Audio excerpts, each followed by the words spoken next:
Wanaparthy municipal ఎన్నికల ప్రచారం ముమ్మరంగా చేపట్టిన రెండో వార్డు బీఆర్ఎస్ పార్టీ బలపరిచిన అభ్యర్థి వందేకోటి శివకుమార్ భారీ ర్యాలీగా ఇంటింటి వెళ్లి ఎన్నికల ప్రచారం నిర్వహించారు. రెండో వార్డు అభివృద్ధే లక్ష్యంగా నిరంతరం వార్డు ప్రజలకు అందుబాటులో ఉండి మీ సేవకునిగా అభివృద్ధికి కృషి చేస్తానని మీరందరూ ఆశీర్వదించి కారు గుర్తుపై ఓటు వేసి భారీ మెజారిటీతో గెలిపించాలని వందేకోటి శివకుమార్ బ్యాలెట్ నమూనాలో 3వ నెంబర్ కారు గుర్తుకు ఓటు వేసి గెలిపించాలని వార్డు ప్రజలను కోరారు.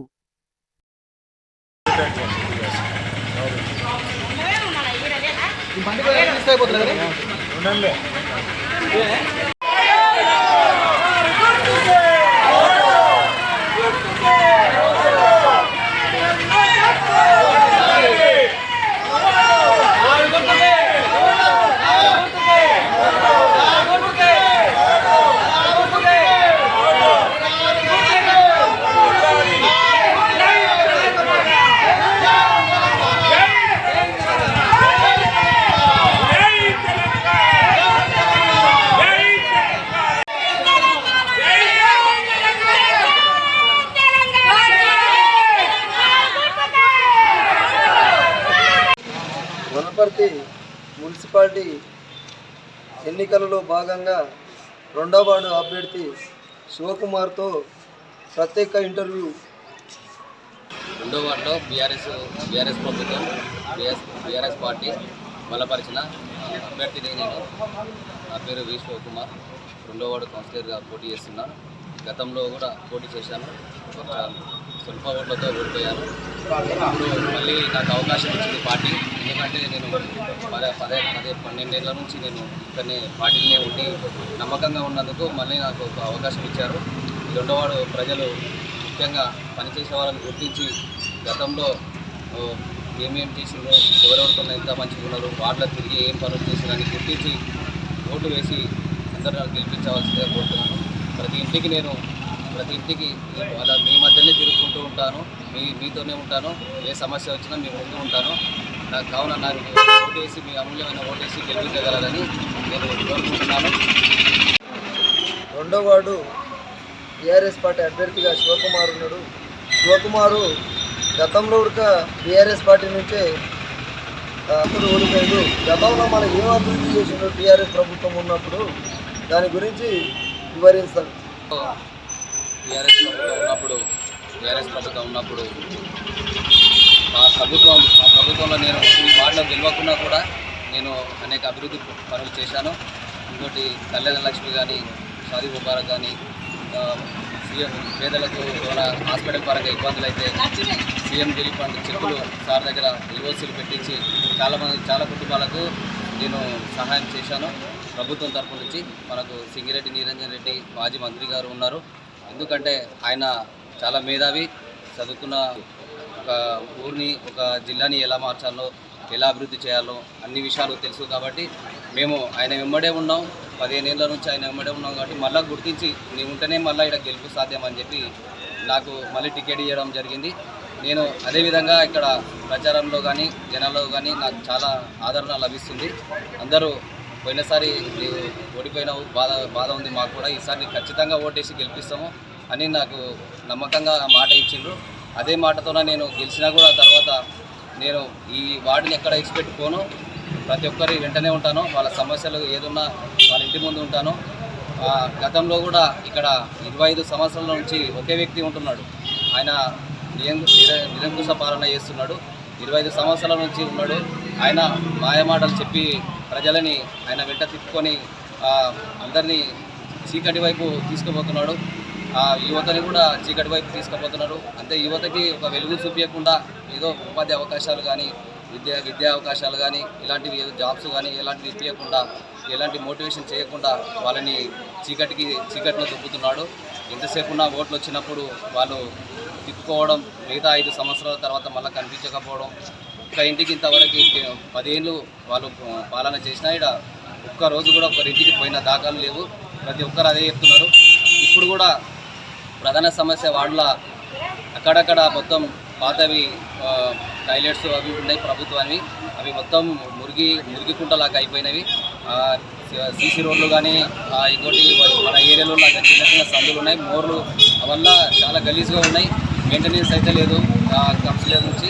ఇంకోటి ప్రధానంగా ఇప్పుడు తాగునీరు ఉంది. మన కేసీఆర్ గారు గతంలో మిషన్ భగీరథ ద్వారా ఇంటింటికి నల్లాలు ఇప్పించిండు. అది ఎవరు చేసిండ్రో అనేది పబ్లిక్ అందరికీ తెలుసు.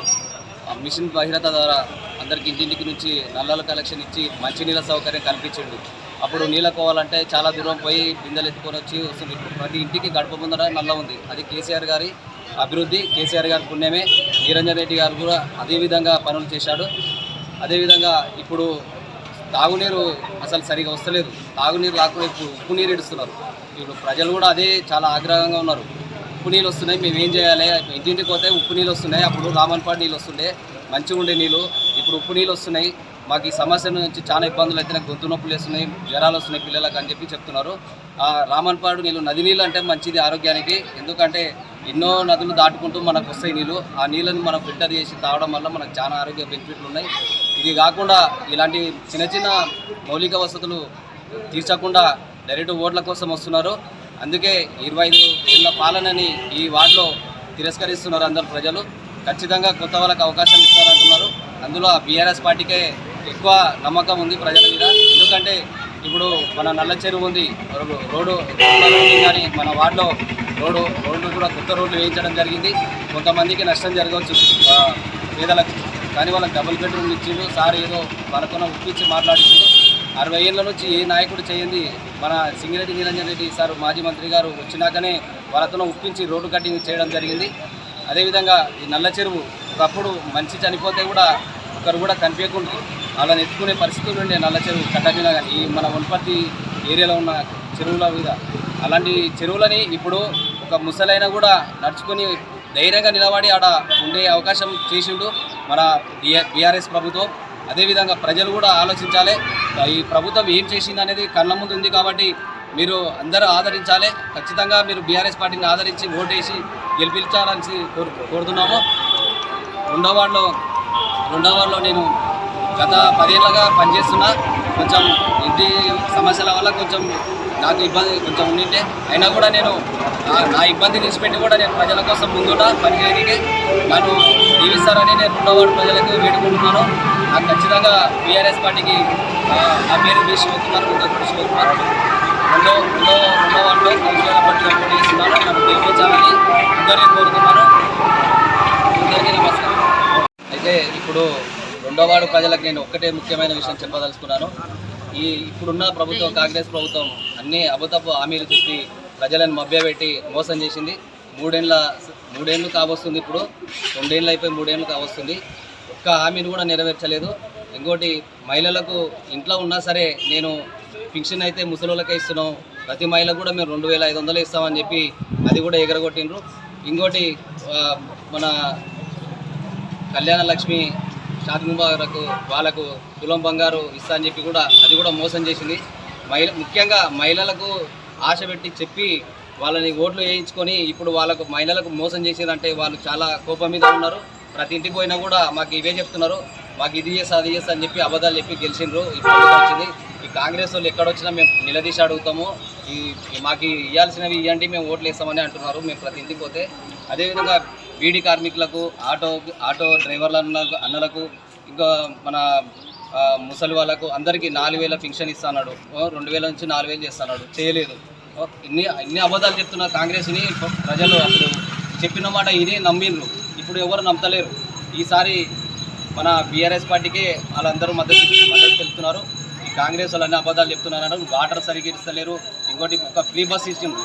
ఆ ఫ్రీ బస్సు కూడా టైంకి ఎవరికి వస్తలేదు. బస్సులు కూడా తక్కువ ఉన్నాయి. వాళ్ళు మహిళలు చాలా కొట్టుకునే పరిస్థితి వచ్చింది. రోడ్ల మీద బస్సులు లేక వెయిటింగ్ చేస్తున్నారు. రోడ్ల మీద ఒక మహిళ చేయి ఆపితే కూడా బస్సు ఆపుతలేడు డ్రైవర్. ఎందుకంటే డ్రైవర్ది కాదు తప్పు, ప్రభుత్వాన్ని. డ్రైవర్ నడుపుతలేడు, ప్రభుత్వం నడుపుతుంది. అందుకే మేము ఏం చెప్తున్నామంటే మహిళలు అందరూ మీరు చైతన్యవంతం కావాలి.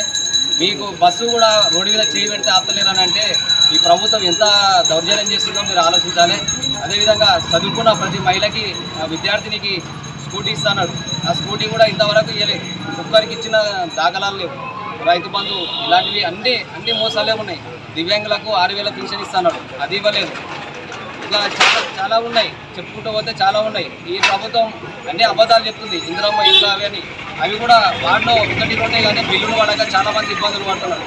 మీరు ఒకటే దయచేసి మళ్ళా బీఆర్ఎస్ ప్రభుత్వాన్ని గెలిపించి మళ్ళా మీకు చెప్పిన హామీలని వెంటనే ఇస్తున్న బీఆర్ఎస్ పార్టీని నమ్మండి, వాళ్ళకు ఓటేసి గెలిపించండి.